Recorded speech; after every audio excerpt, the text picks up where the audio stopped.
कंधार विमान अपहरण कांड 1999 भाजपा सरकार। कारगिल युद्ध 1999 भाजपा सरकार। संसद पर आतंकी हमला 2001 भाजपा सरकार।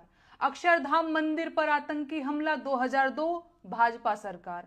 अमरनाथ यात्रियों पर आतंकी हमला 2002 और 2017 दोनों बार भाजपा सरकार।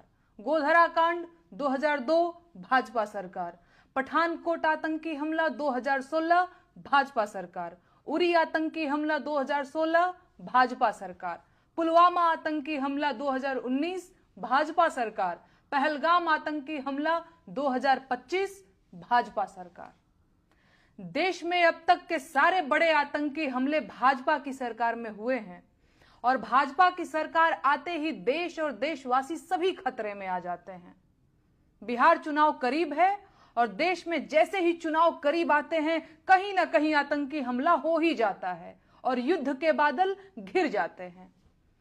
पहलगाम हमले के बाद से ही सरकारी कवियों ने पाकिस्तान के खिलाफ मोर्चा खोल दिया है और वीर रस की कविताएं पढ़ना शुरू कर चुके हैं।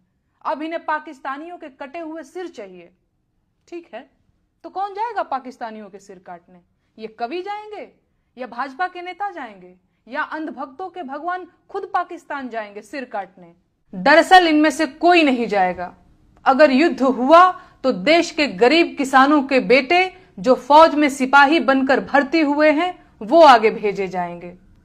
वो गरीब किसान जिनका बैंक का कर्ज अभी तक सिर पर लदा हुआ है, जिनका ट्रैक्टर जब्त करने के लिए बैंक वाले रोज द्वार पर चक्कर लगाते हैं, उनके जवान बेटों को ये भाजपाई कवि युद्ध में भेजने की मांग कर रहे हैं।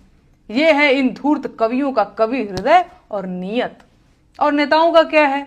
चुनाव जीतने के लिए युद्ध की घोषणा करनी पड़ी तो ये वो भी कर देंगे।